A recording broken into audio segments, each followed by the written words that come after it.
Duniya sare koda kuwalu jango asalan taskana lakhirama indema ya Allah fudirimi qasida fondu yam esawaba ami winda mi wona yimre anbano handi riskoda mi fasaha Allah rabbi mi tubi ya fanam ko mi wofi barkati gido mada Allah dumnu salatu salamu do mukhtaru jammadina e makka e alo e sabo walliti be nulado nange mum be jemma e tokkube sunna nulado tokkiti be do hura ya go nyande kiyama inastori e dibabu jambaru de balobe tanu fadi mazara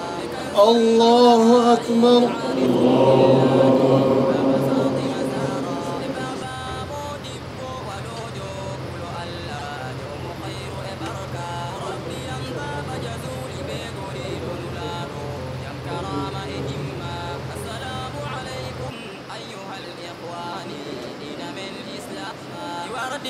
nasiha ko wallata sakirabe jonde men ha duniya runugiden duniya tabata ko duniya wada sala duniya estoru esta goddo halka tata yebu a halka jage maruta este wade udde a anda dillira bano gaida wade kam tonde yotti dole mada dillan ko ayidi ko aida wade kam bana mota arena dum dowlawol yaltuma den dilla to a jogi banni do wallete sakirawo dillira bano gidda wade kam jogoda dum nange ko bo jemma yeso ko bo jotta assalamu alaikum misilmini lamido sabungo barkama fadama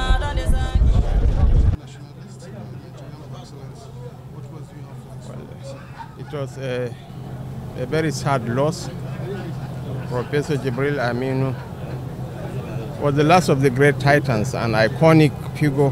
who contributed enormously to the development of this nation in all fields. He was variously the Executive Secretary of NUC, the Vice Chancellor of the University of Maiduguri, ministers in so many ministries, education, in oil, and he led landmarks in the sands of time. He is almost irreplaceable.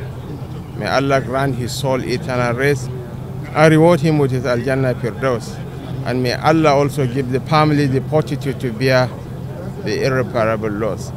It's not a loss to his family or to the people of Adamawa, but a loss to the nation and to Africa. One of the giants, one of the intellectual giants of his generation.